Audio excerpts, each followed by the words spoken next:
सरत्या वर्षाला निरोप देण्यासाठी देश विदेशातील पर्यटक स्थळ हे कोकणात दाखल होतात।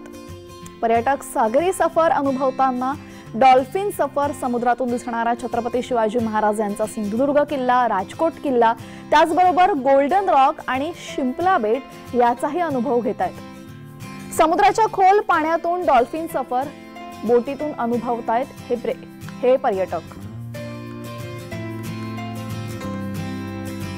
या बोटीतून सिंधुदुर्गचे प्रतिनिधी सुरेश कौलगेकर यांनी पर्यटकांशी साधलेला संवाद आपण पाहूयात।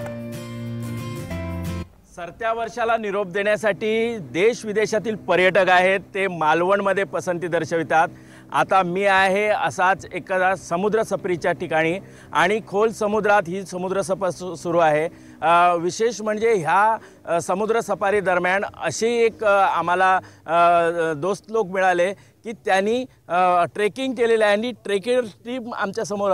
मला सांगा, ट्रेकिंग करताना जो आनंद आहे ना, समुद्र सफरीचा आनंद कसा अनुभवत आहे? ट्रेकिंग म्हणजे आपण माउंटन्सवर जातो आणि आम्ही तो ट्रेक करतो, तो माउंटेन क्लाइंब करतो, तो एक वेगळा एक्सपिरियन्स आहे। आणि इकडे म्हणजे समुद्रात येणं हे वेगळा एक्सपिरियन्स आहे। दोन्ही ॲडव्हेंचरीज खूप छान आहे त्यांच्या ठिकाणी आणि आय थिंक समुद्रामध्ये येणं म्हणजे हा माझा एक फिअर होता आणि मी त्याला ओव्हरकम करण्यासाठी इकडे आली आहे असं वाटतं। मला सांग, तू कुठून आलीस आणि कसा वाटला हा सफर? काय काय बघितलंस?